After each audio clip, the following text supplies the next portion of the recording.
రాష్ట్రాలపై కేంద్రం దండయాత్ర చేస్తోందని తెలంగాణ సీఎం రేవంత్ రెడ్డి మండిపడ్డారు. వీసీల నియామకం యూజీసీ ద్వారా చేపట్టే యత్నం జరుగుతోందని అన్నారు. బీఆర్ అంబేద్కర్ సార్వత్రిక విశ్వవిద్యాలయంలో అంబేద్కర్ విగ్రహావిష్కరణ కార్యక్రమంలో ఆయన పాల్గొన్నారు. యూజీసీ ద్వారా కేంద్రం పెత్తనం చేసే ప్రయత్నం మంచిది కాదన్నారు. వర్సిటీల స్వయం ప్రతిపత్తి హరించాలని కేంద్రం చూస్తోందని రేవంత్ విమర్శించారు. కార్పొరేట్ విద్యను ప్రోత్సహిస్తూ ప్రభుత్వ రంగ విద్యను నిర్వీర్యం చేస్తున్నారని సీఎం విమర్శించారు. కేంద్రం నూతన యూజీసీ నిబంధనలు మార్చాలని, రాష్ట్రాల హక్కులు గుంజుకోవడం మంచిది కాదని అన్నారు. వీసీలను తమ పరిధిలోకి తీసుకోవాలని కేంద్రం కుట్ర చేసిందన్నారు.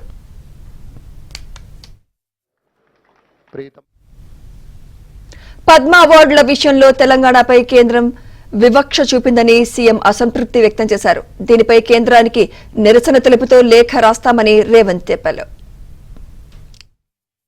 ప్రధానమంత్రి గారు ఇంకొక అన్యాయం కూడా తెలంగాణకు చేసిండ్రు. మేము పద్మభూషణ్, పద్మశ్రీ అవార్డుల కోసం కూడా తెలంగాణ సమాజానికి ప్రతీకలైన గద్దర్ గారి పేరు, చుక్కా రామయ్య గారి పేరు, అందశ్రీ పేరు, గోరె టెంకన్న పేరు, జయతీర్ తిరుమలరావు గారి పేర్లు, వీటన్నిటినీ రాష్ట్ర ప్రభుత్వం నుంచి మేము ప్రతిపాదన ఇచ్చినాం. కానీ ఏ ఒక్క పేరు కూడా కేంద్ర ప్రభుత్వం పరిగణలోకి తీసుకోలేదు. ఇది మాకు కొంచెం బాధ కలిగించింది.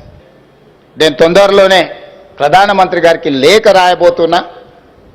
కేంద్ర ప్రభుత్వాలు ఇట్లా మన పట్ల వివక్ష చూపించినప్పుడు మనం ఎక్కడో ఒక దగ్గర మన నిరసన తెలపాల్సిన అవసరం ఉన్నది. ఆ నిరసన ప్రజాస్వామ్యయుతంగా ఉండాలని నేను బలంగా నమ్ముతున్నా. ఈ వేదిక మీద నుంచి మా అసంతృప్తిని కేంద్ర ప్రభుత్వానికి తెలియజేస్తున్నాం. రాష్ట్ర పరిధిలో ఉండాల్సిన యూనివర్సిటీల యొక్క మనుగడ కేంద్ర ప్రభుత్వం గుంజుకోవాలనే ప్రయత్నం చేస్తుంది.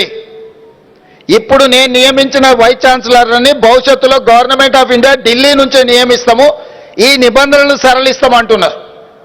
ఢిల్లీలో ఉన్నవాడికి తెలంగాణ ప్రజల యొక్క ఆలోచన, తెలంగాణ ప్రజల యొక్క జీవన విధానం ఏ రకంగా తెలుస్తుంది? ఈరోజు మన విద్యాలయాల మీద, విశ్వవిద్యాలయాల మీద పెత్తనము, ఆధిపత్యం వెనక ఒక పెద్ద సాంస్కృతిక దాడి ఉన్నది, ఒక కుట్ర ఉన్నది. ఈ కుట్రని మేధావులందరూ ఆలోచన చెయ్యాలి. అందుకే నేను తమిళనాడు చీఫ్ మినిస్టర్తో, కర్ణాటక చీఫ్ మినిస్టర్తో, కేరళ చీఫ్ మినిస్టర్తో కోఆర్డినేట్ చేసిన తొందరలోనే ఆంధ్రప్రదేశ్ చీఫ్ మినిస్టర్ గారితో కూడా నేను మాట్లాడదలుచుకున్నా. రాష్ట్ర ప్రభుత్వాలు నియమించుకోవాల్సిన రాష్ట్ర పరిధిలో ఉండే యూనివర్సిటీల వైస్ ఛాన్సలర్లను కూడా కేంద్ర ప్రభుత్వం యూజీసీ నియమిస్తాము అని అంటే మనం చేతులు కట్టుకొని కూర్చుంటే సాంస్కృతిక పరమైన దాడి జరగబోతుంది.